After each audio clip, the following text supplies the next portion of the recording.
วันนี้ อยากจะพูดถึงเรื่องสิ่งที่อาจจะเข้าใจผิดกันอยู่อย่างมาก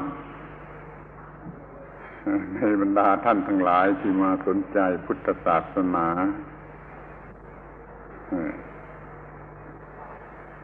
จึงขอให้ตั้งใจฟังให้ดีๆเป็นพิเศษ Today, I'd like to talk about something which many of you may misunderstand. You may misunderstand this thing quite a bit. For this reason, please gather your mental energies and set your mind upon the task of listening carefully. Please pay very careful attention to what will be said today.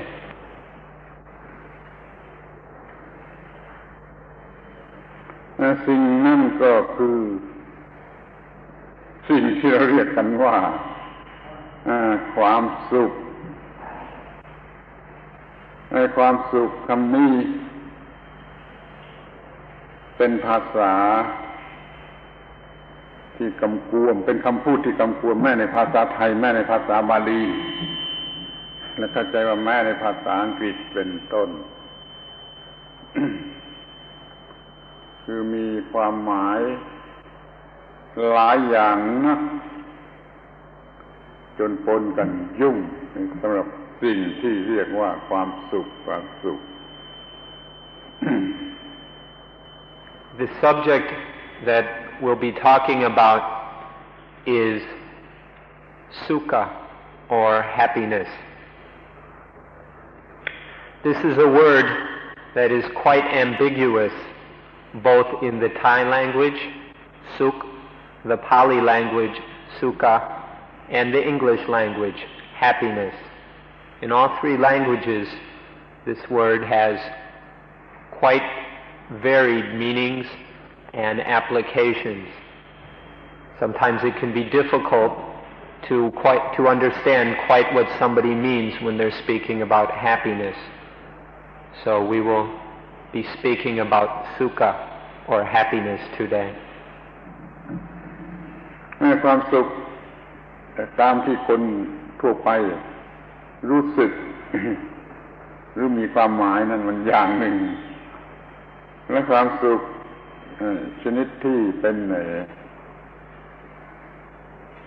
จุดสุดท้ายจุดความประสงค์สุดท้ายเป็นไปนั่นโกนั่น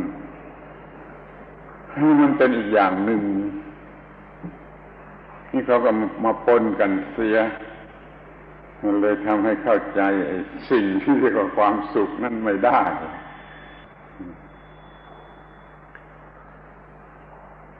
The happiness in the everyday lives of ordinary people is one kind of happiness. And then the happiness that arises with the realization of the final goal of life, that is another kind of happiness. There are these two quite different things, but we describe both of them as happiness, or sukha. And generally, we mix these two meanings up, confuse them, and never quite understand what we're talking about. Let's take a look at these different meanings of the word sukha. ในเรื่องมันอาจจะเป็นไปได้มากถึงกับว่าท่านมาศึกษาและปฏิบัติพุทธศาสนาเพื่อได้รับความสุขแต่ความสุขชนิดที่ท่านปรารถนานั้นอาจจะเป็นคนละอย่างกับความสุขที่เป็นความมุ่งหมายแท้จริงของพุทธศาสนานี่กลัวอยู่ว่าท่านจะผิดหวังยิ่งกว่าผิดหวังจึงต้องทำความเข้าใจในเรื่องนี้ Here's one way that the ambiguity of the word happiness can cause problems. Many of you have come to practice and study Dhamma in search of happiness. Now, the thing is, your understanding of happiness, the happiness that you desire, is this the same kind of happiness that is the genuine goal of Dhamma and of the practice of Dhamma? If the happiness that you desire is not the happiness which Dhamma practice leads to, then we're worried that you will be disappointed and that your hopes will turn out sour. So let's look at the meanings of happiness. Let's not confuse the two different kinds of happiness. And most of all, let's understand the genuine goal, the true happiness, which is the aim of Dhamma practice. เพื่อประหยัดเวลาให้สั้นเข้าหรือเพื่อให้ฟังง่ายเข้า ก็อยากจะวางหลักสั้นๆว่าให้ความสุขของคนทั่วไปเนี่ยคือมีความหิวมีความต้องการแล้วก็ได้สมตามที่หิวหรือที่ต้องการเขาก็เรียกว่าความสุขโดยทั่วไปแต่ความสุขในหลักธรรมะนั่นคือความสุขเกิดจากการที่ไม่ต้องหิวและไม่ต้องการอะไรเลย In order to save time and make it easy for you to listen and understand, let's set down a very simple, short principle for the understanding of happiness. The ordinary happiness that most people are talking about is when there is hunger or a need or a want, and then that hunger or need or want is satisfied. This is the common understanding of happiness. But happiness in the Dhamma sense is when there is no hunger, no need, no want, when we are free of hunger, need, and want. This is happiness in the Dhamma sense. ช่วยแยกแยะกันให้ดีที่สุดที่ตรงนี้ว่าสุขเพราะได้ตามที่หิวกับสุขที่เกิดมาจากการไม่หิวอะไรเลย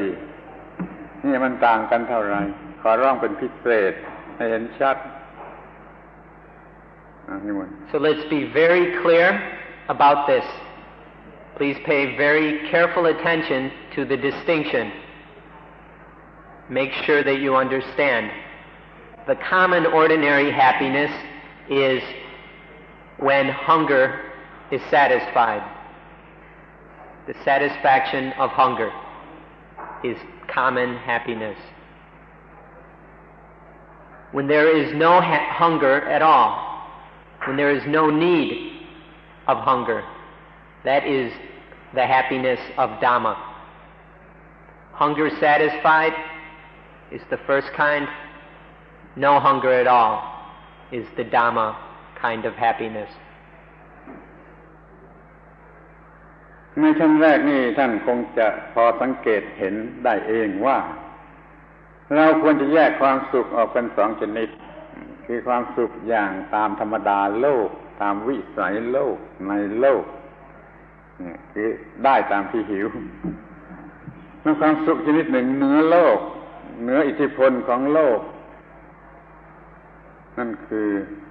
ความสุขอันเกิดมาจากการไม่หิวอะไรเลย You can probably see that the first kind of happiness, that of the satisfaction of hunger, is a very worldly kind of happiness. It depends on the world, it is caught up in the world, and it is within the limitations and conditions of the world. But the Dhamma happiness, where there is no hunger at all,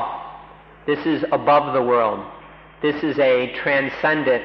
kind of happiness. It goes beyond the world. ถือโอกาสขอให้ท่านถือโอกาสเข้าใจคำว่าโลกียะกับคำว่าโลกุตระเสียในเวลานี้ในการพิจารณาอย่างนี้โลกียะแปลว่าเป็นไปตามเรื่องของโลกอยู่ภายในโลกภายใต้อิทธิพลของโลกนี่โลกียะคำว่าโลกุตระแปลว่าเหนือโลกเหนืออิทธิพลใดๆของโลกนี่มันมีทางที่จะเปรียบเทียบกันได้จริงว่าถ้าโลกียสุขก็เป็นไปภายใต้อิทธิพลของสิ่งที่เรียกว่าโลกถ้าเรียกว่าโลกุตระสุขมันก็อยู่เหนืออิทธิพลใดๆของโลกนี่ขอให้แยกกันให้ชัดเจนอย่างนี้และรู้จักคำสองคำนี้ให้ดีที่สุดด้วย This is an opportunity to introduce you to two words, Lokiya and Lokutara, because it follows from what was just said. Lokiya means going or means according to worldly matters, worldly concerns. Lokiya is to be in the world, caught up in the world, and under the power and influence of the world. So we can, in short, say worldly or mundane is a common translation. The second word is Lokutara. It is to be above the world, to transcend the world, to be out from under the power and influence of the world, but to be above that power and influence. This is often translated supramundane or transcendent. So then we can see that there are two kinds of happiness. Lokiya sukha, worldly happiness, and Lokutara sukha, transcendent or supramundane happiness. See the distinction between these two and be very clear about them. ดูให้ชัดเจนอีกนิดหนึ่งต่อไปว่าโลกิยะแปลว่าติดกันไปกับด้วยโลกคือโลกมันลากไปติดไปกับด้วยโลกคือโลกิยะติดกันไปกับด้วยโลกจึงอยู่ใต้อิทธิพลของโลกเรียกว่าไม่มีเสรีภาพทางวิญญาณที่ถ้าว่าเป็นโลกุตระ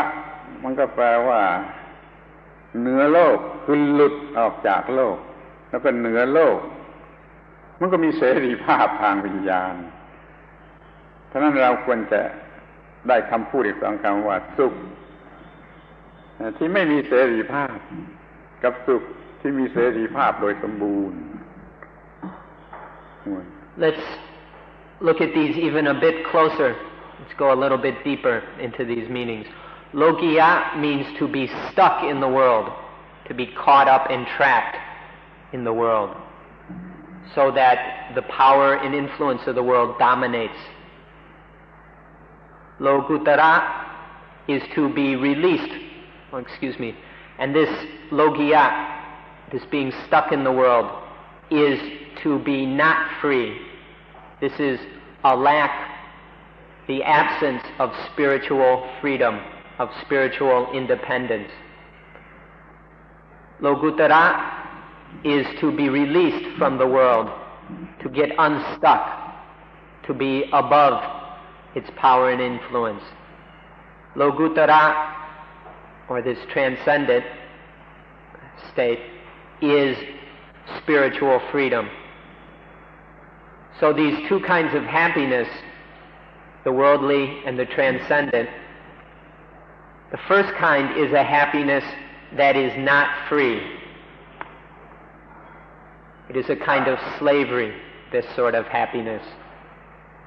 Whereas transcendent happiness is happiness that is free and independent, because it is above the world. So there is the happiness of slavery and the happiness of freedom. นี่คือข้อที่กลัวว่าจะมีความเข้าใจผิดอยู่ระหว่างท่านทั้งหลายที่มาศึกษาพุทธศาสนาถ้าท่านต้องการความสุขอย่างโลกียะในความรู้สึกของท่านแล้วท่านมาศึกษาพุทธศาสนาซึ่งมันจะให้สุขซึ่งมันตรงกันข้ามนี่ท่านอาจจะผิดหวัง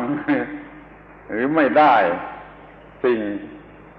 ที่ตรงตามที่ท่านต้องการนี่เราจึงต้องพูดเรื่องนี้กันก่อนกลัวว่าท่านทั้งหลายจะผิดหวัง So now I think you can see the importance of this point. If what you're after, if what you desire is worldly happiness, logiya sukha, and you come here and study the Dhamma, you're going to be disappointed. This transcendent happiness is the opposite of worldly happiness. And so what the Dhamma, what correct meditation is about, is transcendent happiness. So we want you to understand this clearly, because we're afraid if you're here in search of worldly happiness that you'll be disappointed, that you won't get what you're after. So please understand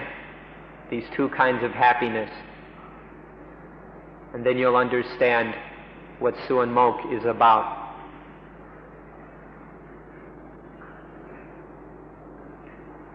ที่นี่ก็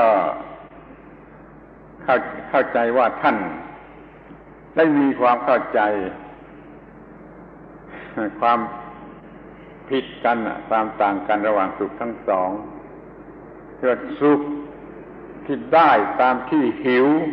สุขที่ได้มาตามที่หิวกับสุขที่ไม่มีการหิวเลยจะต่างกันสักเท่าไหร่ขอให้ใครควรดู Please investigate the difference between these two kinds of happiness and understand where you're coming from. See the worldly happiness that is based in hunger, and then the transcendent happiness that when there is no hunger at all. Investigate this matter and see in what ways, into what degree these two kinds of happiness differ from each other. ขอให้สรุปเหลือเป็นคำสั้นๆเพียง2 คำว่าสุขที่ได้สุขเพราะได้ตามที่หิวกับสุขที่เกิดจากการไม่หิวเลยให้สรุปเป็น2 คำสั้นๆอย่างนี้ชัดๆขึ้นมาสักทีก่อน So let's summarize this as clear as possible. 2 kinds of happiness. 1, the happiness from getting according to one's hunger, from receiving according to one's hunger. Happiness number 2, no hunger at all, freedom from hunger. 2 kinds of sukha, very clear. ขอให้สั้นที่สุดกว่านี้อีกว่าสุขเพราะได้ตามที่หิวกับสุขเพราะไม่หิวเลยสั้นที่สุด2 คำเท่านั้น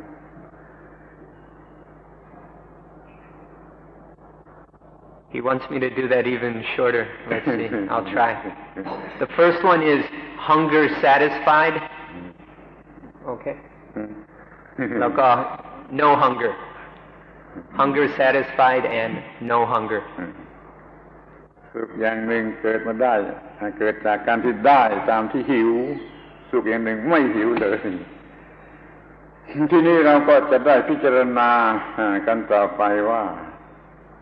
ในความสุขชนิดที่ได้ตามที่หิวนั่นน่ะมันไม่มีที่สิ้นสุด มันจะไม่มีที่สิ้นสุดมันก็อีเทอร์นัลอย่างหนึ่งเหมือนกันแหละเพราะว่าสิ่งที่มาทำให้หิวนั่นน่ะมันมีมากแล้วมันเปลี่ยนได้เรื่อยเปลี่ยนได้ไม่มีที่สิ้นสุดแล้วโลกทั้งโลกในปัจจุบันนี้กำลังติดอยู่ในสุขชนิดนี้คือสุขเพื่อให้ได้ตามที่หิวปัญหาในโลกปัจจุบัน So the two kinds of happiness. Now the first one, the happiness based on the satisfaction of hunger. The problem with this is that hunger can never be fully satisfied. Things are always changing, and so whatever satisfies the hunger changes, and there's hunger again, or the hunger itself changes. And so hunger is in fact a sort of eternal situation. It can never be satisfied. But the world today, if we look around in modern society, this is the only kind of happiness anyone is interested in, is the happiness that they get from satisfying their desires.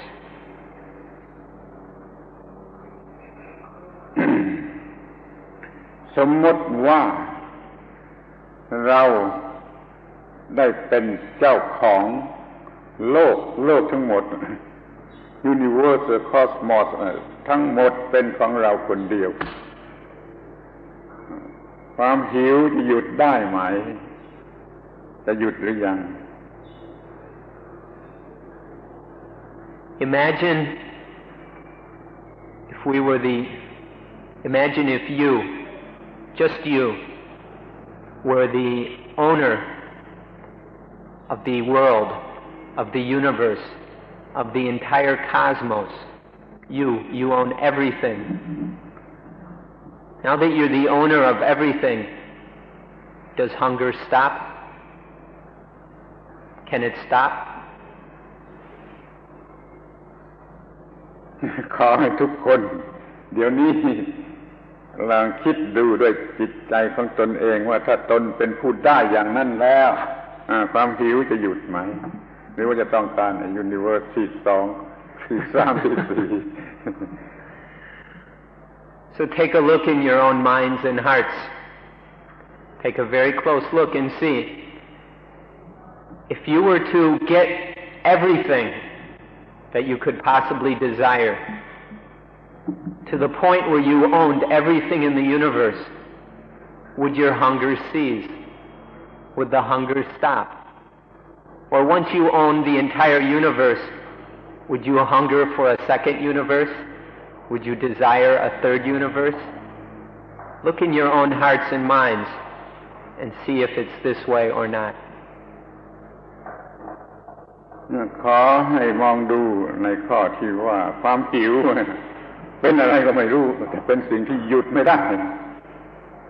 เดี๋ยวนี้ในโลกเราก็เจริญด้วยการศึกษาวิวัฒนาการเพื่อจะผลิตสิ่งที่น่ารักน่าพอใจขึ้นไม่มีที่สิ้นสุดเดี๋ยวนี้โลกเรากำลังตกอยู่ในหลุมลึกอันนี้ที่จะสร้างสิ่งที่น่ารักน่าพอใจให้หิว ไม่มีที่สิ้นสุดอยู่ทุกวันแล้วท่านทั้งหลายแต่ละคนนี่จะหาความสุขได้ที่ตรงไหน If we look, we'll see that hunger is a thing that never ends. It's endless. But the world today is concentrating its time, effort, and energy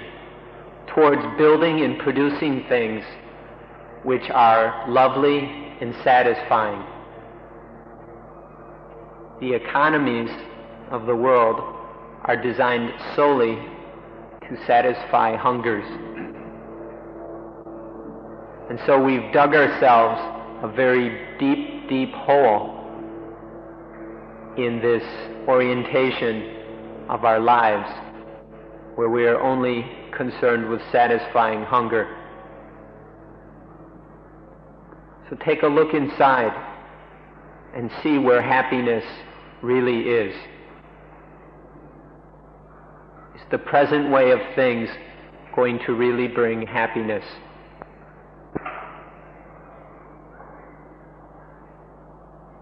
จึงอยากจะเปรียบเทียบให้เห็นว่าไอ้ความหิวความพอใจนะมันเลื่อนชั้นเรื่อยเลื่อนชั้นไปเรื่อยเด็กทารกเพิ่งคลอดมาก็มีความสุขเพราะได้นอนในอ้อมแขนของแม่อ้อมให้อบอุ่นให้ดูดนม เขาก็พอสุขเขาก็พอใจแล้วเด็กทารก ก็พอใจที่สุดมีความสุขที่สุดแต่พอมันโตขึ้นมามันก็ไม่พอใจแล้วที่จะนอนอยู่ในอกในอ้อมแขนของแม่หรือดูดนมมันก็กินอาหารอร่อยอย่างอื่น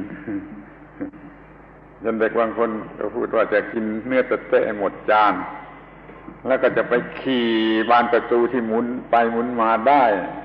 ทั้งวันเลยมีความสุขที่สุดเด็กทารกมันจะมาพอใจในความสุขของเด็กที่กินเนื้อเตะเป็นจานได้หรือไม่มันก็เป็นไปไม่ได้ที่ว่าเด็กมันโตขึ้นไปอีกมันก็ไปเล่นฟุตบอลดีกว่าเป็นอะไรดีกว่ามันก็ไม่อาจจะยินดีมานั่งขี่ประตูเล่นแกว่งไปแกว่งมาประตูบ้านประตูรั้วบ้านถ้ามันเป็นเด็กวัยรุ่นมันก็สนใจเรื่องไปทางเซ็กทางอะไรเพิ่มขึ้นมันไม่อาจจะมาสนใจความสุขของเด็กทารกนี้ได้ที่พอเป็นหนุ่มสาวเต็มตัวต้องการอะไรพอใจอะไรมันจะมาพอใจเหมือนเด็กทารกหรือเด็กโตนิดหน่อยเด็กวิ่งได้เด็กไม่ได้ที่พอเป็นแต่งงานแล้วเป็นพ่อบ้านแม่เรือนมันก็หวังที่จะมีฐานะทางการเงินทางอะไรเป็นความสุขเตลิดไปโน่นมันจะมาชอบอย่างลูกเด็กๆทารกไม่ได้นี่ว่ามนุษย์มันก็เปลี่ยนระดับของความสุขเรื่อยไม่รู้จักสิ้นสุดจนกระทั่งว่าตายไปเป็นเทวดาตามแบบว่าไปเป็นเทวดาก็ยังต้องการในความสุขแบบเทวดาความหิวมีไม่หยุดจะไปอยู่กับโลกพระเจ้าอยู่ในโลกของพระเจ้าความหิวความต้องการก็ไม่สิ้นสุดนั้นทางพุทธศาสนาจึงจัดว่าให้เป็นโลกที่เป็นความสุขในโลกที่หลอกลวง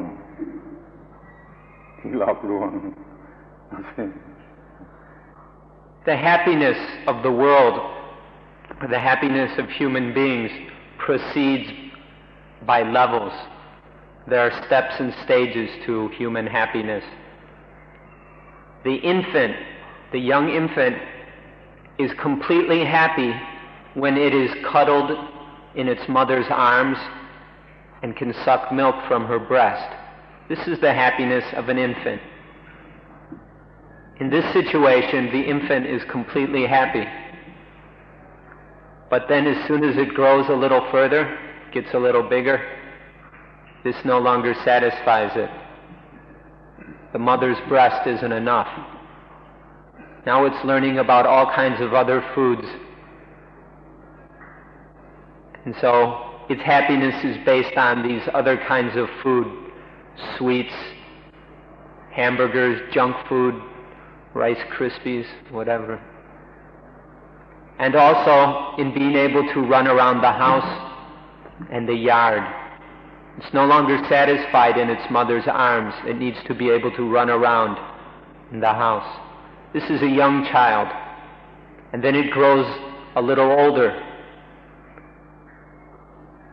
and the child will go play football or with dolls or something. And so another kind of happiness. But the child outgrows this kind of happiness also and becomes a teenager. And as a teenager, the ideas of happiness start to turn to sex. Grow up and become young men and women, and all they do is think about sex, dates, and this kind of happiness. And finally, the human being marries with a wife or a husband. Then the thoughts of happiness are all about the house, clothes, the job, things like this. And this situation continues where the happiness progresses from one stage to another, beginning with the happiness of an infant, where the infant is completely satisfied with the comfort and security of its mother's arms and drinking the milk, through progressive levels to where the hunger and the happiness is bigger and bigger, or where the hunger is bigger and bigger and more difficult to satisfy, to the point where the human being dies and is reborn as a deva, or a heavenly being. And still, even though reborn in a heavenly realm, still hungry through thousands of years. The hunger is never satisfied even in heaven. Or if we take it from a Christian point of view, even if one goes to heaven, is in the kingdom of God, then hunger is still not satisfied. This is the way it is with worldly happiness that is based on the satisfaction of hunger. It's endless. It never stops. It just keeps growing and growing and growing, from very simple levels to more and more complex levels. อยากจะพูดว่าเมื่ออยู่ในที่อยู่ในคิงดอมหรือในอะไรของกอดอย่างในคัมภีร์คริสเตียนหรือคัมภีร์อะไรก็ตามเมื่ออยู่กับกอดแล้วความหิวความต้องการนี้หยุดได้ไหมถ้าว่าอยู่กับกอดความหิวหยุดได้ก็พูดได้เป็นอย่างเดียวกันในพุทธศาสนาคือเป็นเรื่องของนิพพานหรือความสุขที่เหนือโลกก็หยุดความหิวได้เดี๋ยวนี้เราไม่ได้ถือหลักอย่างนั้นยังหยุดไม่ได้ก็ยังต้องการอะไรที่เป็นที่ว่าดียิ่งขึ้นไปเพื่อความเป็นของตนมันหยุดไม่ได้ฉะนั้นเราจึงมีทางแยกออกไปที่เรียกว่าอยู่เหนือโลกคำว่าโลกในพุทธศาสนานี่ก็แบ่งเป็นชั้นมากเหมือนกันนะเป็นมนุษย์ธรรมดาเนี่ยก็มีความสุขอย่างมนุษย์แล้วเป็นเทวดาอย่างในพวกที่ต้องการกามารมณ์เรียกว่ากามาวจรก็ว่าดีกันไปกว่ามนุษย์ที่ไปเป็นเทพเทวดาประเภทพรหมจะมีอยู่สองประเภทว่าอาศัยรูปกับไม่อาศัยรูปแล้วมันก็ดีขึ้นไปกว่าธรรมดาแต่มันก็ไม่ได้หยุดความหิวไม่ได้หยุดความต้องการแห่งตัวตนยังต้องการจะได้อะไรตามที่ตัวตนต้องการมันชั้นพรหมสูงสุดแล้วมันก็ไม่เหนือไปกว่าโลกมันยังอยู่ในโลกชั้นเทวดาชั้นพรหมสูงสุดแล้วไม่มีแล้วไม่เหนือไปจากโลกได้ไม่อยู่เหนืออำนาจ ความหิวหรือความต้องการได้ที่ต้องกลับไปอีก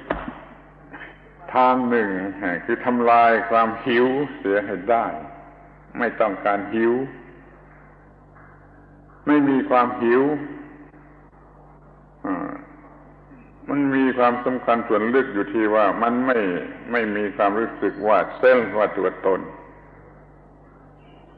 นี่มันลึกอยู่ที่ตรงนี้ว่าเราจะหยุดความหิวได้อย่างไรเราจะต้องมีความรู้เท่าไรเห็นเท่าไร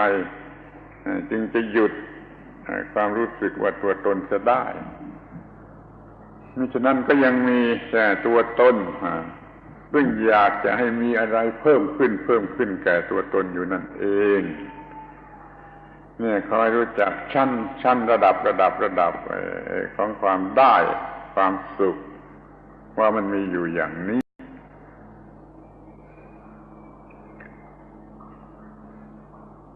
The kingdom of God,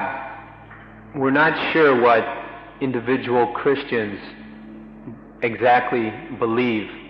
about when they think of the kingdom of God. We're not quite sure what the theologians think either. If the kingdom of God is a place where there is still successive levels of hunger, of seeking after the happiness that is based in the satisfaction of hunger and desire, if this is what the kingdom of God is about, then Buddhism isn't very interested. But if the kingdom of God is the end of hunger, freedom from hunger, the absence of hunger, then that's the same as Nibbana, the goal of Buddhist practice. So we're not sure what the Christians are after. Now, in the Buddhist description of the universe, there are many levels to the world or to the universe. There's the common human world with which we are familiar. In this world, we go about trying to satisfy the hungers of the human condition. And above this are various heavenly realms. And there is, for instance, the realm of the Devas, one level of heavenly being. And they live in a realm called the Gamawachan, or Gamawajara, which is the sensuous heaven. And so these Devas still have sensual hunger, and their happiness is based on the satisfaction of these sensual hungers. They don't have the problems in satisfying these hungers that humans have, but they still have the hunger. But then there are realms above that. There are finer and more subtle levels of hunger. And so there are the Brahma worlds. There are two main Brahma worlds. One is where there is no longer sensual hunger, but there is still a hunger for forms, for material existence, for material things. But it's not as crude as the sensual hunger. And then above that is the Brahma world of non-material or formless existence, where the hunger is for purely formless, purely immaterial things. But even here, on the highest, most sublime heaven, there is still hunger. Hunger doesn't end. It just climbs up this ladder from one level to the next, higher and higher. But it is endless. There's no stopping it, at least in this way. So this is what the world is about, all these different levels of hunger. And worldly happiness is all caught up in these different levels of hunger. So whether it's a Christian cosmology or a Buddhist cosmology, as long as the hunger, or as long as happiness is based on the satisfaction of hunger, there's no end to it. So that's why we take a look at transcendent happiness, where there is no hunger. Hunger is stopped.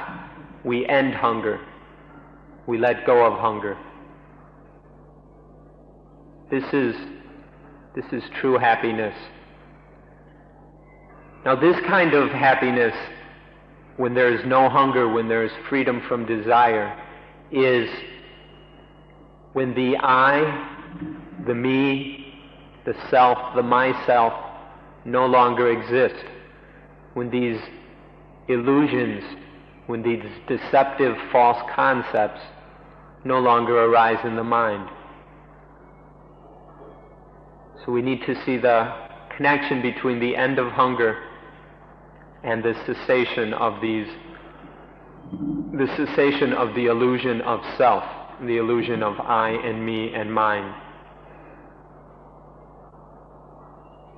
Because in the worldly situations, there's always a self or an I who hungers and who is trying to satisfy the hunger. And even when this self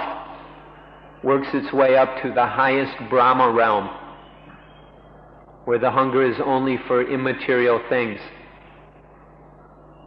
there's still a self trying to get things, trying to be things. And as long as there is a self or an I, hunger persists, and it will not be satisfied. So that's why we need to look at the other side of the situation, where there is no hunger, because there is freedom from self, freedom from I, me, mine.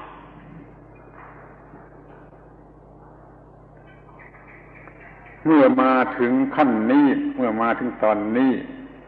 เข้าใจว่าท่านทั้งหลายคงจะรู้จักไอ้สิ่งที่เรียกกันว่าดีหรือดีที่สุด ดีหรือดีที่สุดแล้วท่านก็คิดว่าจะต้องได้ไอ้ที่ดีที่สุดไอ้ความหิวของท่านมันก็ไปจดอยู่ที่ว่าดีที่สุด ท่านจึงว่าแม้จะไปอยู่กับพระเจ้ามันก็ไม่ได้หยุดความหิวในสิ่งที่ดีที่สุดแล้วแม้ว่ามันจะได้มากมันก็ยังหิวอยู่นั่นแหละเพราะว่ามันยังมีตัวตนที่ต้องการจะมีไอ้สิ่งที่ดีที่สุดเรื่องมันไม่จบไอ้ดีที่สุดนั่นน่ะไม่ใช่จบไม่ใช่จุดจบว่าดีที่สุดเรามีคำพูดว่าดีที่สุดดีที่สุดสัมโบนัมดีที่สุดแต่มันมีความหมายต่างกันมากของลูกเด็กๆทารกมันก็จะเป็นอย่างของคนหนุ่มสาวเป็นอย่างคนแก่เป็นอย่างในทางโลกเป็นอย่างทางศาสนาเป็นอีกอย่างหนึ่งคือมันก็เหมือนกันตรงที่ว่าดีที่สุดมันยิ่งทำให้หิวมากที่สุดให้หิวลึกหิวละเอียดหิวอย่างประณีตมากที่สุดทั้งหมดนี้จึงจัดเป็นเรื่องโลกียสุขมันจะต้องตรงกันข้ามคือเป็นโลกุตตรสุขต้องไม่มีการหิวแม้ดีที่สุดก็ไม่ต้องการไอ้ชั่วก็วุ่นวายไปตามแบบชั่วไอ้ดีก็วุ่นวายไปตามแบบดีฉะนั้นถ้าว่าจะไม่มีความทุกข์เลยต้องเนื้อชั่วเนื้อดีเนื้อชั่วเนื้อดีจึงจะหมดความทุกข์คือว่างเขาให้เข้าใจว่าจากชั่วมาถึงดีจากดีมาถึงว่างนี่จะหยุดความหิว At this point, you ought to be familiar with what we call good, the thing that we call good, and also the thing we call the best. You ought to have an idea what these are about. Now, whatever you identify as the best, that is where your hunger stops. Your hunger will always be reaching for the best. Now, if you identify hunger with a day on the beach, if you identify the best with a day on the beach, then that's where your hunger proceeds. Or if you identify the best with 5 minutes of no nasty thoughts going through your head, well, that's where your hunger will stop. Or if you identify the best with going to heaven and basking in God's radiance, well, that is where your hunger will stop. But by stop, maybe I should use another word. I don't mean that it ends. That's just, when you identify something as the best, that's what you hunger for. But once you get there, does it really stop? Once you spend your day on the beach, or your 5 minutes of calm meditation, or your whatever in the kingdom of God, does hunger stop? As long as there is a self that is identifying something as the best, whether it is the best of children, which is one level, the best of teenagers, young adults, married people, old people, the best of heavenly beings on the successive levels. As long as there is a self that is identifying something as the best and hungering for it, then that hunger is endless. There is no real stopping. Hunger will fix on that thing which is identified as the Sunam Banam, the supreme goodness. But if it gets there, then it'll just start hungering for something more. Because there is still clinging to a self, to I, me, and mine. So this is what worldly happiness is like. No matter on what level it is, whether on a crude, easy to satisfy level of animals, or on deeper, more subtle, loftier levels of celestial beings. Whatever kind of happiness it is, if it is still based on the satisfaction of the hunger of some self or some I, then there is no end to it. It will just keep growing or developing or evolving into these higher and higher levels. This is what Lokiya Sukha, worldly happiness, is all about. Hunger and its satisfaction. But as soon as there is a little satisfaction, there's immediately more hunger. There is never total satisfaction. This just illustrates that if we're going to ever be happy, we're going to have to look for happiness somewhere else. If we keep looking for it in the world, we're just going to have this endless process of hunger throughout this life, and who knows, maybe on into other lives as well. So this is why we need to be interested in Lokuttara Sukha. Transcendent happiness, where there is no I, no self, no me, no mine, no myself, to hunger, to be hungered for. There is freedom from hunger, and there is freedom from this egoistic identification with things. This freedom from the world, this transcendence of the world, is where true happiness lies. So, try and understand what worldly happiness is about, and begin to get interested in transcendent happiness. If you can do that, you have a chance of success.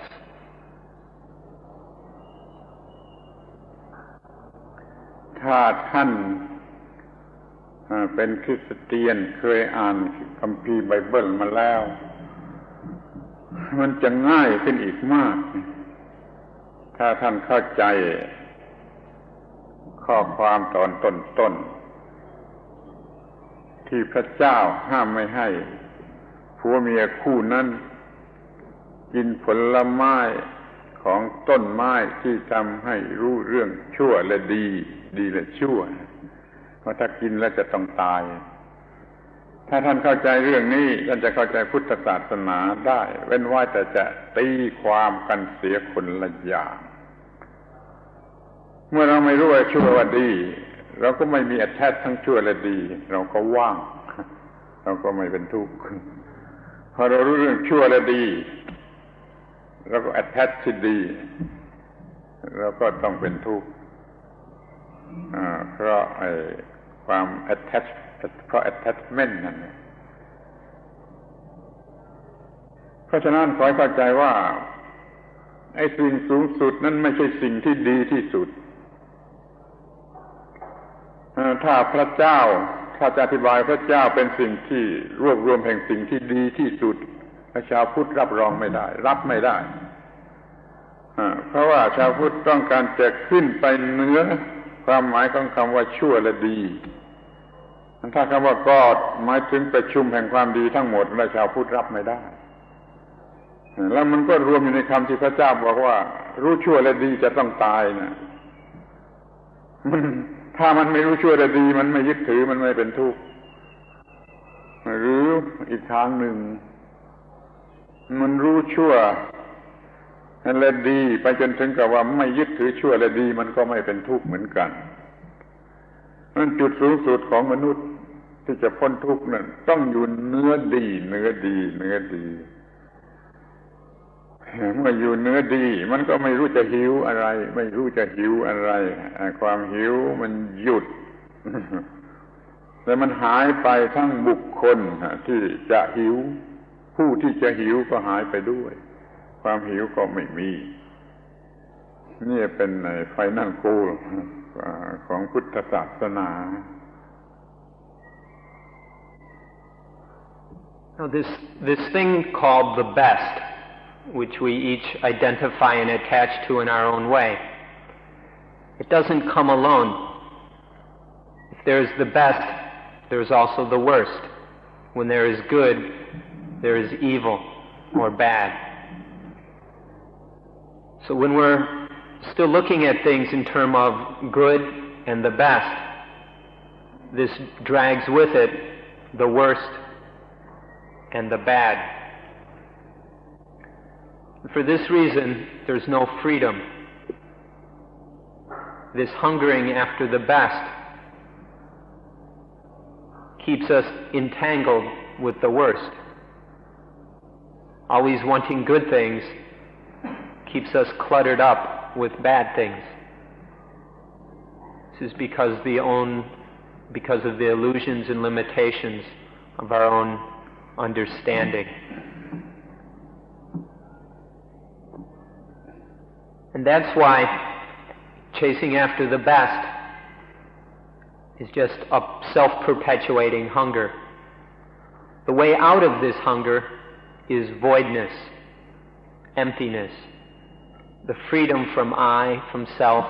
from me and mine. Those of you who are Christians or have been Christians or raised in Christian families and who have read the Bible, especially the first chapter of Genesis, will be familiar with the story of the tree of the knowledge of good and evil. If you understand the meaning of this, then you will understand exactly what Buddhism is about. even though traditional Christians may interpret this in a different way. God forbid Adam to eat of the fruit from the tree of the knowledge of good and evil. He said, if you eat this... Okay, back to the Bible. God told Adam that if he ate from the fruit of this tree, that he would die.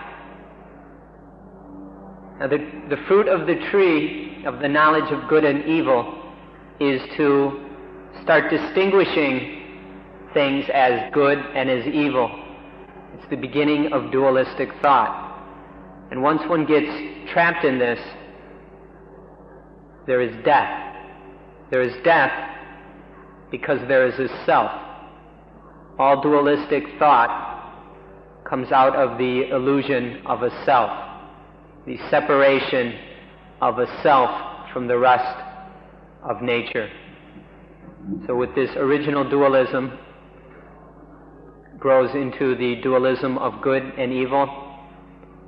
and from that follows death. Before eating the fruit of the tree of the knowledge of good and evil, there was no death, because there was none of this knowledge of good and evil,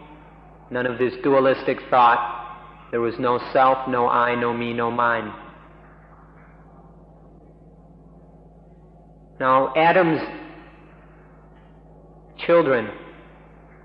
down through us, carry with us this death and this burden of self, the burden of knowing good and knowing evil. And so we attach to the best, we attach to the worst, we identify things as good and attach to them, we identify things as bad and we suppress them. And so we're caught up in the worldly condition through this attachment to self and attachment through dualistic thought. And this leads to death, as God taught Adam in the Bible. Now, what are we to do about it, those of us who have inherited this problem? To keep running around chasing after the satisfaction of our hunger, to keep seeking the best, is just to perpetuate this cycle of birth and death. It's just to keep the hunger going. And it will never satisfy anything. That is why Buddhism is not interested in any of these realms of higher and more subtle happiness that is based on satisfaction of hunger. Because there's no end to these things. There's no true peace or happiness. So, if we talk about God as some big ego or big self, or we talk about God as the supreme good, Buddhists cannot accept this.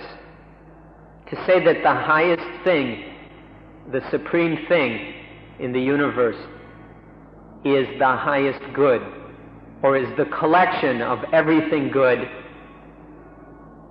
or the totality of good, or the perfection of good.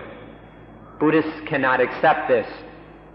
because this is still based in egoistic, dualistic thought. Therefore, it is based in attachment and is deluded thinking. But if the highest thing, God, if we choose to use that word, the highest thing is beyond good, then Buddhists can accept it. In Buddhism, the highest thing is emptiness, voidness. The voidness of the I, of the self, of the delusions of me and mine, of the false conceptions of myself. This is the highest thing. Voidness is beyond good and beyond evil. It is beyond the best. Thus, emptiness is freedom from the spinning around, the going round and round in circles, chasing after things that will satisfy hunger. In emptiness, both the hunger and the one who hungers disappear. There is no self to hunger. There is no one, no thing, no anything that is hungry, not even God. And so hunger disappears too. In emptiness, all these illusions of me and mine disappear. Hunger disappears because there is no one or nothing, no self, no I, no me, no mine to hunger. This is the highest thing. This is what the goal of the practice of Dhamma is about. It is to transcend the endless cycles of hunger in worldly existence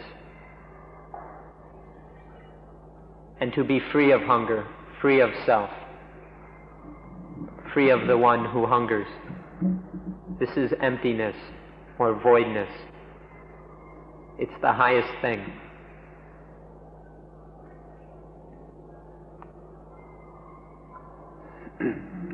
สิ่งที่เราจะต้องสังเกต ในเรื่องนี้ก็คือว่าเมื่อเรายังไม่มีความรู้เรื่องชั่วเรื่องดี attachment ในชั่วและในดีก็เกิดขึ้นไม่ได้เมื่อไม่มี attachment ก็ไม่มีความทุกข์ไม่มีปัญหาแต่เดี๋ยวนี้มารู้ว่าชั่วมารู้ว่าดีก็ไม่มีปัญญาพอที่จะไม่ attach ในชั่วและดีมันก็ attach ในชั่วและดีตามแบบของคนธรรมดามันก็ต้องเป็นทุกข์ทีนี้ถ้าเรามารู้ว่าชั่วว่าดีว่ากินผลไม้แล้วรู้ว่าชั่วว่าดีเราต้องรู้ให้ถึงที่สุดว่า attach ไม่ได้ทั้งชั่วและดีทั้งชั่วและดี attach ไม่ได้เพราะมันเป็นอนิจจังทุกขังอนัตตาชั่วดีชั่วดีชั่วเป็นอนิจจังทุกขังอนัตตาก็ไม่มี attachment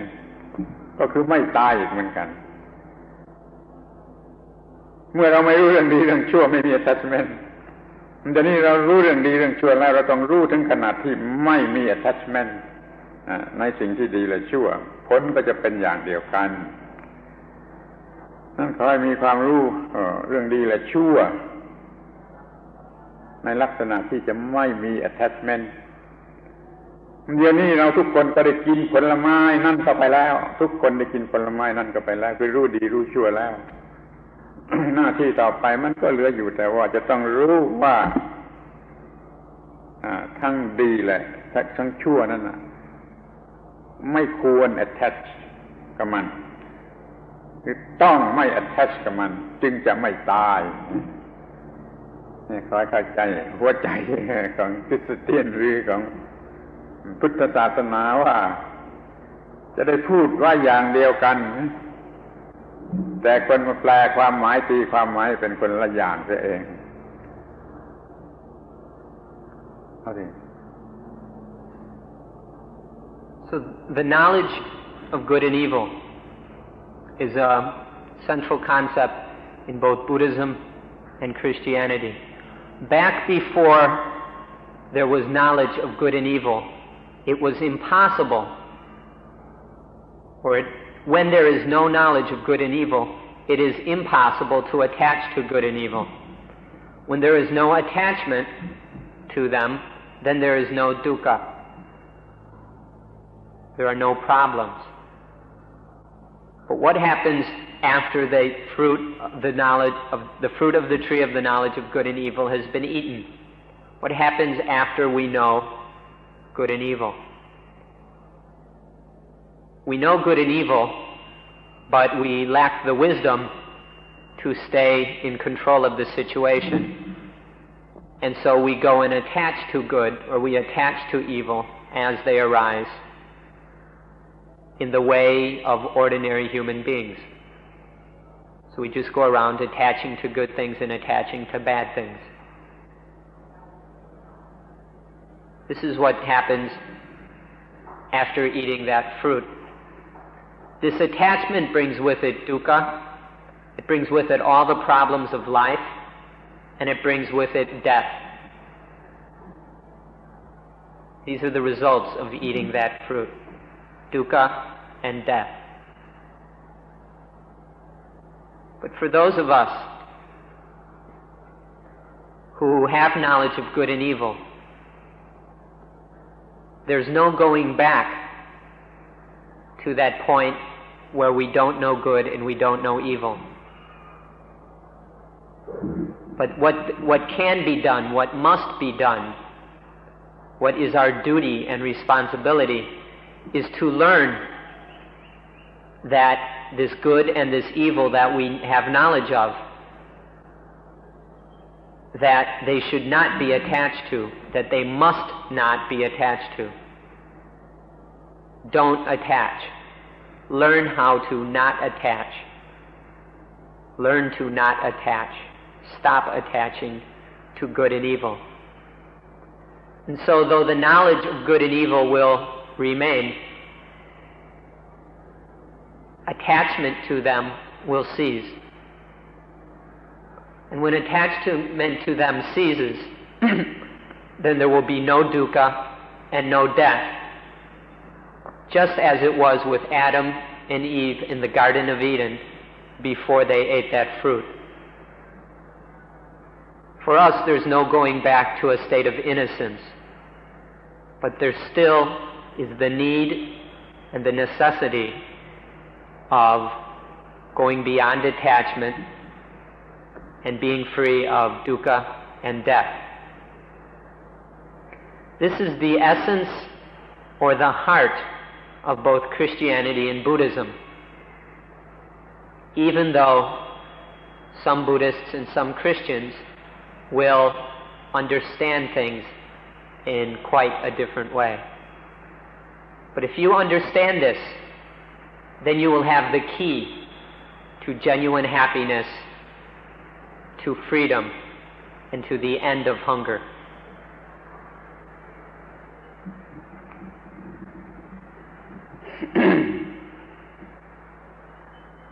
ท่านจะเห็นได้ว่าถ้าเรายึดมั่นถือมั่นว่าดี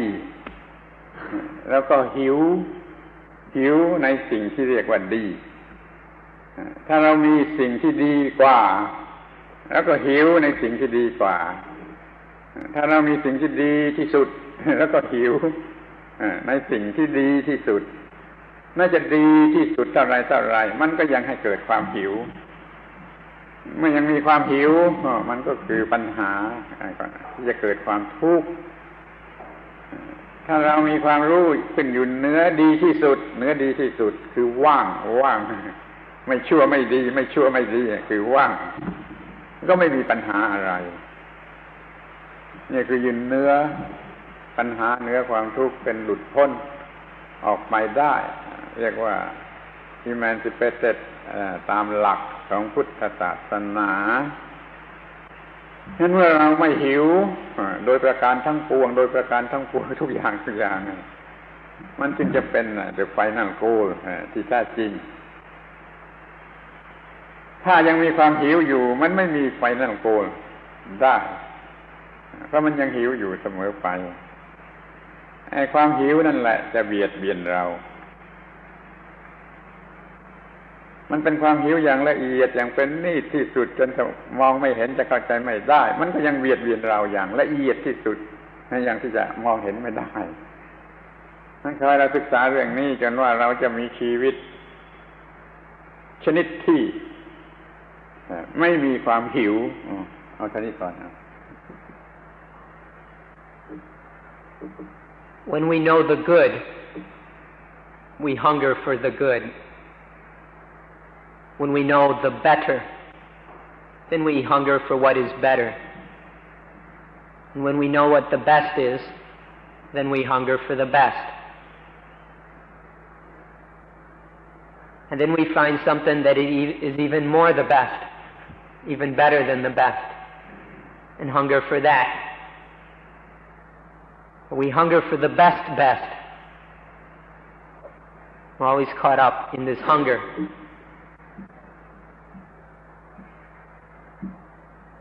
And no matter how subtle, how fine, or how invisible this hunger is, it will still give rise to problems and dukkha. Coarse, low-level hunger will give rise to coarse, crude dukkha. The more subtle the hunger, the more subtle the dukkha. And so when the hunger is on these very subtle, very refined, possibly invisible levels, then the dukkha will also be very subtle and refined and invisible. Nonetheless, there is dukkha. Our lives will be troubled, and there will not be perfect peace or perfect happiness. So this is why Buddhism teaches emptiness, which transcends the best. In emptiness, there is complete freedom from any hunger. There is no crude hunger, and there is no subtle and fine hunger. Even the highest, most subtle and invisible levels of hunger are gone. And therefore there is no dukkha whatsoever, there are no problems, and there is peace. As long as there is some hunger remaining, no matter how subtle it is, then the final goal has not been reached. But when all hunger has been extinguished, and with it all dukkha and all problems, that is the final goal. This is emancipation in Buddhism. Emancipation is this freedom from hunger. Emancipation is emptiness. Emptiness of self, the voidness of I, me, mine. This is the final goal, this final emancipation,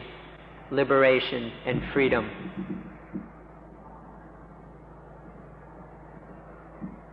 ทีนี้เรากลับมาดูถึงความหิวกลับมาดูถึงสิ่งที่เรียกว่าความหิว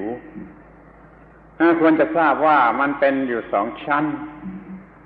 ความหิวทางวัตถุทางกายทางฟิสิกส์นี่มันก็เป็นเรื่องทางกายหิวแล้วก็หิวตามธรรมดาตามสัญชาตญาณอันนี้ไม่ใช่ความหิวชนิดที่ให้เกิดความทุกข์และปัญหามันมีความหิวอีกชนิดหนึ่ง เป็นความหิวในด้านฝ่ายจิตฝ่ายวิญญาณมันเป็นความหิวของความคิดอันเกิดมาจากความยึดมั่นถือมั่นเราจะต้องเรียกมันว่าเป็นความหิวทางฝ่ายจิตฝ่ายวิญญาณความหิวทางฝ่ายกายนี่เกือบไม่มีความหมายอะไรไม่มีปัญหาอะไรแม้แต่สัตว์เดรัจฉานมันก็มีความหิวทางร่างกายมันหากินได้ก็กินได้แต่ถ้ามันมีความหิวทางจิตทางวิญญาณด้วยอวิชชาด้วยอุปาทานเนี่ยมันทำลายความสงบสุขทำลายความเยือกเย็นจนหมดสิ้นท่านระวังเรื่องหิวทางร่างกายนั้นแก้ไขกันได้ง่ายๆทำงานวันเดียวก็เหลือกินเหลือใช้ไปได้หลายวันไม่ต้องหิวนั่นคำว่าหิวนี่ไม่ใช่ทางฝ่ายร่างกายถึงแม้ว่าความหิวทางฝ่ายร่างกายนั่นก็เถิดถ้ามันหิวขึ้นมาก็อย่าได้เป็นทุกข์เลยมองเห็นเสียว่ามันเป็นเช่นนั้นเองมันเป็นตาเช่นนั้นเองที่ร่างกายของเรามีระบบประสาทเมื่อไม่ได้อะไรตามที่เคยได้มันก็รู้สึกอย่างนี้แก่ระบบประสาทรู้สึกอย่างนี้แก่ระบบประสาทนั่นเราก็เรียกว่าความหิว มันก็เป็นเท่านั้นแหละอย่าให้กลายเป็นความหิวทางจิตทางวิญญาณขึ้นมานั่นน่ะมันจะทำอันตรายให้มีความทุกข์มากมายหิวทางร่างกายมันก็หาอาหารกินทางร่างกายมันก็ง่ายนิดเดียวสัตว์เดรัจฉานก็ทำเป็นแต่สัตว์เดรัจฉานไม่มีปัญหาหิวทางวิญญาณ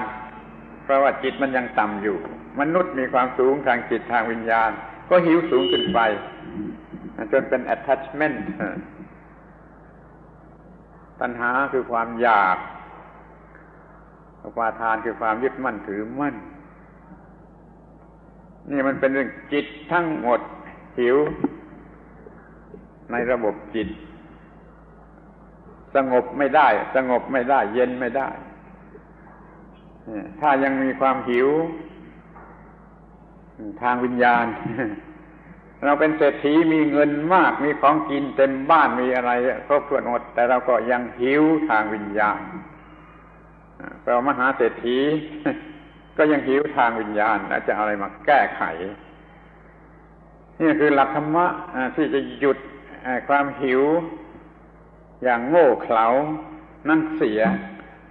แล้วก็จะสบายก็อยู่เย็นเป็นสุขไม่มีอะไรรบกวนเมื่อไม่มีอะไรรบกวนนั่นแหละคือความสุขที่แท้จริงฟังดูเหมือนกับพูดเล่นเมื่อไม่มีอะไรรบกวนนั่นแหละคือความสุขที่แท้จริง Let's take another look at this word hunger. We can see two kinds or two levels of hunger: physical hunger and mental or spiritual hunger. Physical hunger has to do with the needs of the body for food, clothing, shelter, and medicine. This kind of hunger is not a problem. It can be satisfied and does not have to lead to dukkha. Physical hunger need not lead to dukkha. We can see this in the animals who have these physical needs and hungers as well, these instinctual needs for food, clothing, shelter, and medicine. But they do not experience dukkha because of that.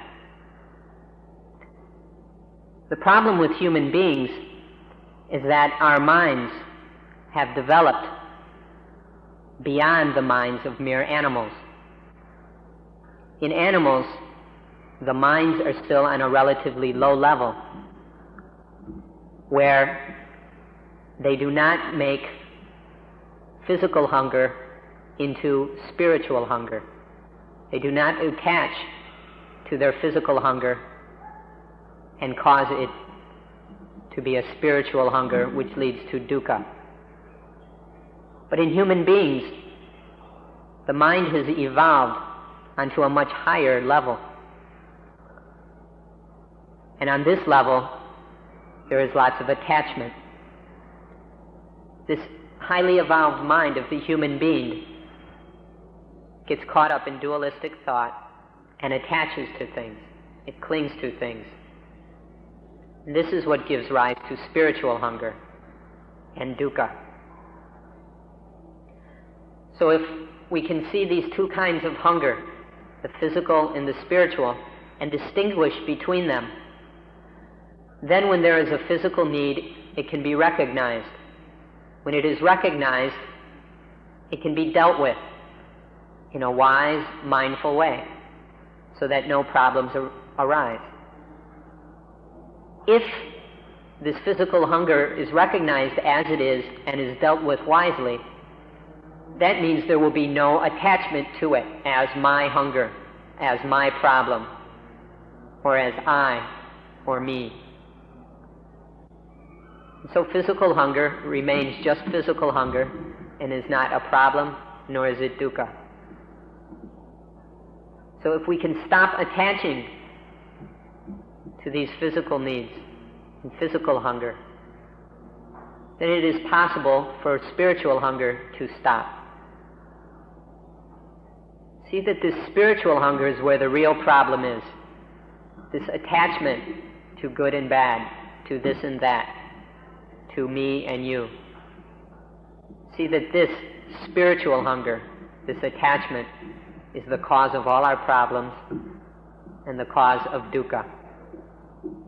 So understand the difference between these two levels, or these two kinds of hunger, the physical and the spiritual. The physical, which we share with animals, and the spiritual hunger, which is uniquely human.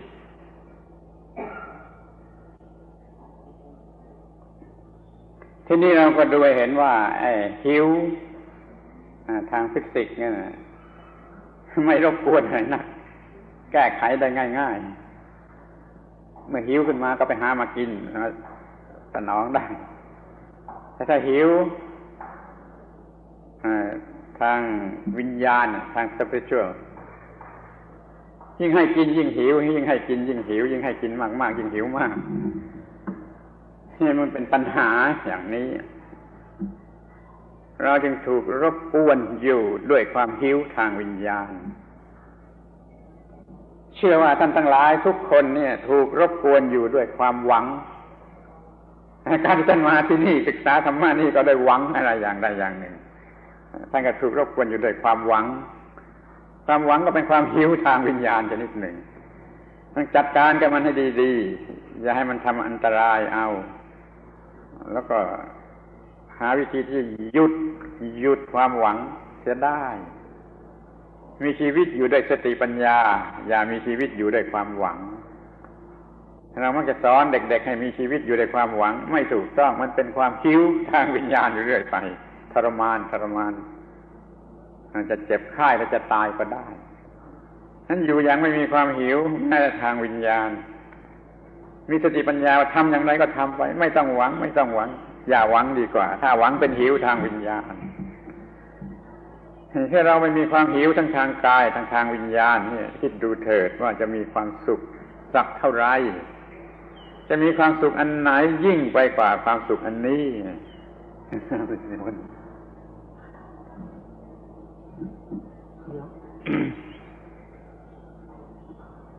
So there are these two kinds of hunger.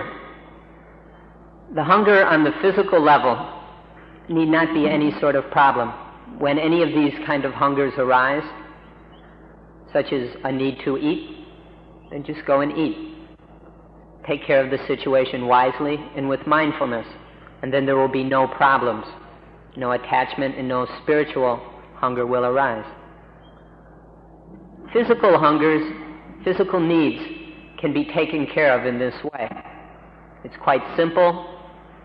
and it need not cause any problems or difficulties. Truly, physical hunger should not disturb us in any way. It should just be taken care of wisely and mindfully. That's all. It's very simple. Now with spiritual hunger, the more we eat, the more we're hungry. When there is spiritual hunger, whatever it's hungering for, if we give it a little bit, the hunger just grows and wants more. And so the more we try and satisfy spiritual hunger, the more it expands, the more it grows. This is because it's an endless,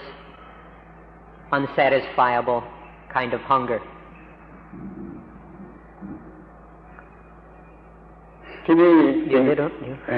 สิ่งสุดท้ายที่อยากจะให้สังเกตคือผลของความไม่หิวผลของความไม่หิว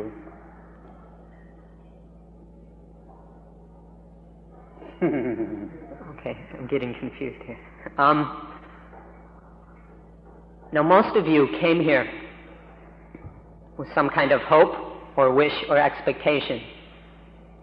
And these hopes, wishes, and expectations are in themselves kinds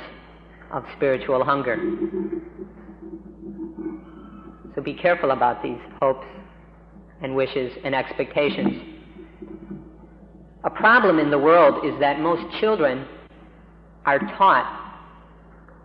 trained to have hopes, wishes, and expectations. This is encouraged,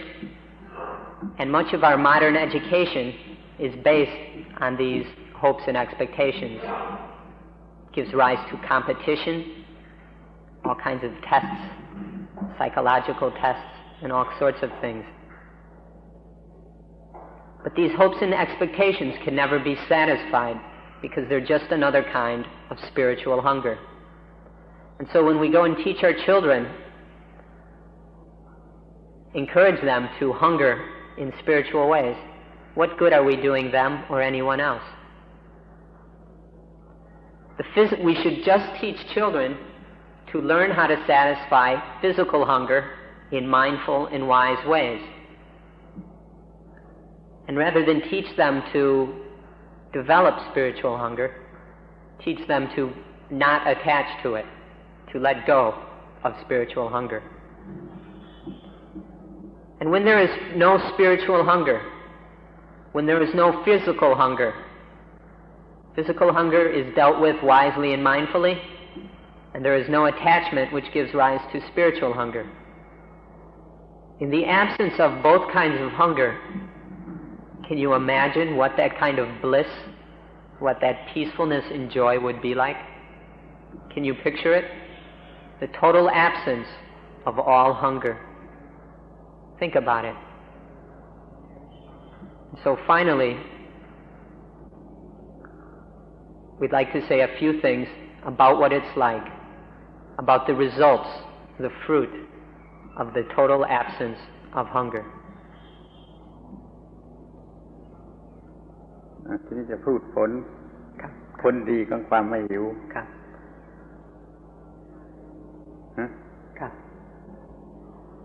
ทีนี้จะบอกถึงผลดีประโยชน์ของความไม่หิว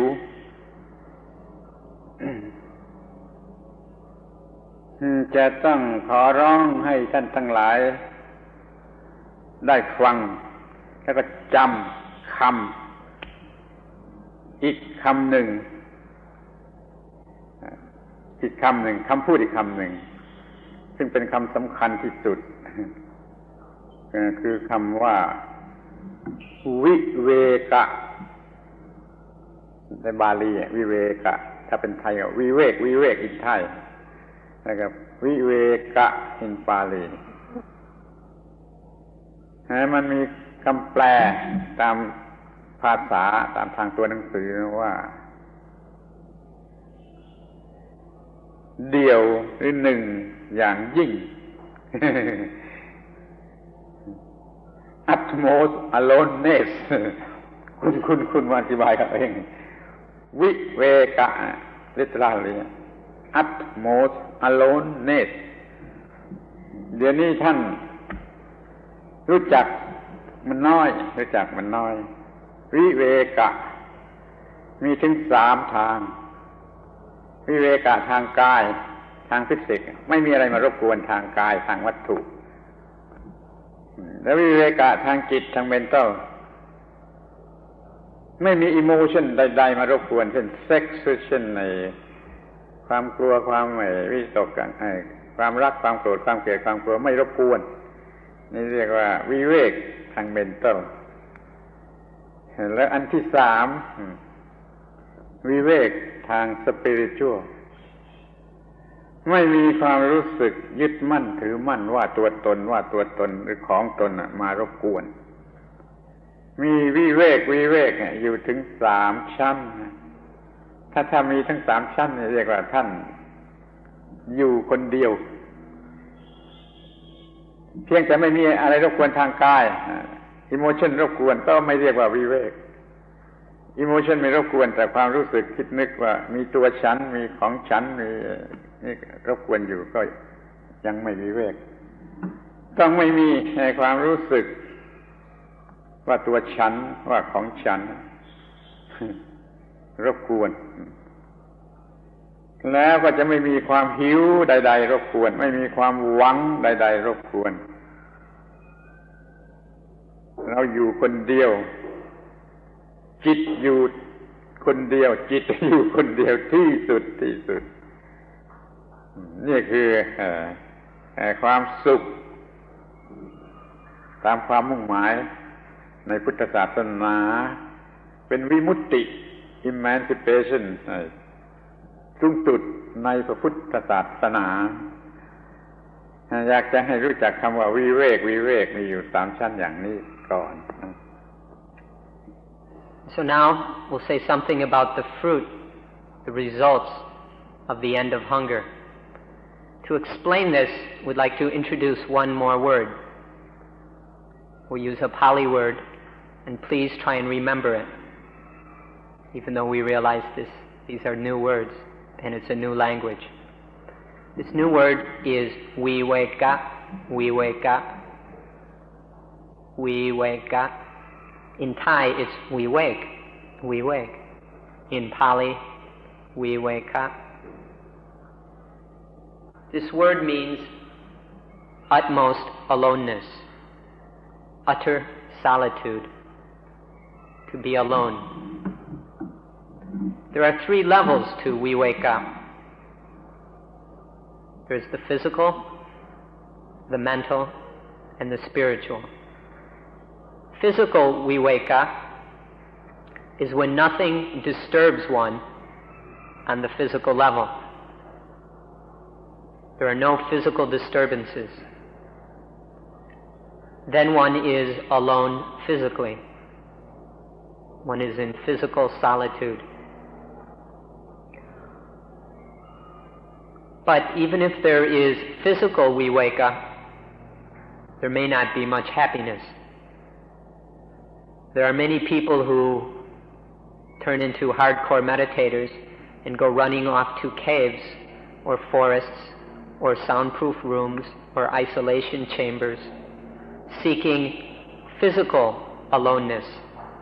because they think they will find happiness there.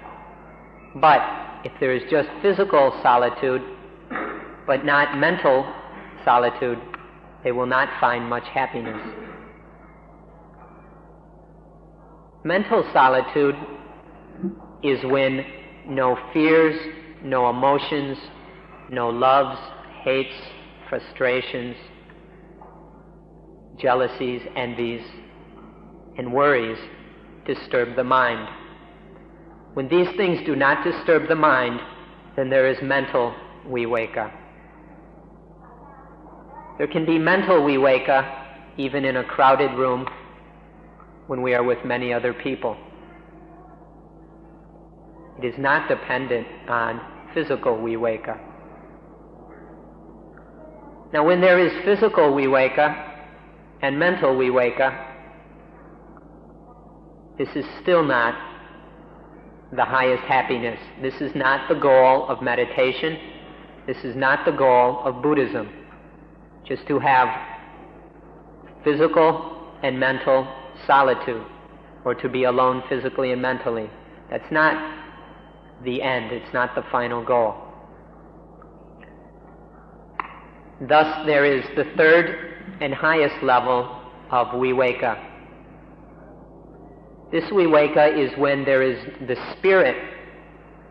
is not disturbed by I, by me, by mine. When there is no attachment to self, myself, or things that belong to me. No me and mine. This kind of aloneness, this kind of solitude is spiritual viveka. And this spiritual viveka is emancipation, is liberation, is freedom in Buddhism. This is the final goal, is spiritual solitude. The goal is not to be off alone in some cave or just to have a peaceful, quiet mind. The goal is to be completely free of the disturbances of the self, of false illusions about I and me and mine. To be completely rid of all of these deceptions, all of this attachment. This is the ultimate freedom for which we practice the Dhamma. So understand these 3 levels of viveka. When you can have physical viveka, well then make use of it. Learn to develop mental viveka. But most of all, keep practicing until there is spiritual viveka. This is what we mean by happiness, this spiritual viveka, where no ideas of self, of me and mine, disturb the spirit. This is ultimate peace. This is liberation. This is nibbana. This is the ultimate happiness. The happiness where there is no hunger. ถ้าท่านได้ปฏิบัติอานาปานสติภาวนาครบทั้งเซตทั้ง16ขั้นท่านจะพบวิเวกะทั้ง3ชนิดนี้แล้วท่านก็จะได้รับความสุขจากการที่ไม่หิวอีกต่อไปไม่หิวอีกต่อไปแต่ถ้าท่านไม่ชอบความสุขชนิดนี้ท่านชอบความสุขชนิดที่หิวและได้มาสนองความหิวได้สิ่งมาสนองความหิว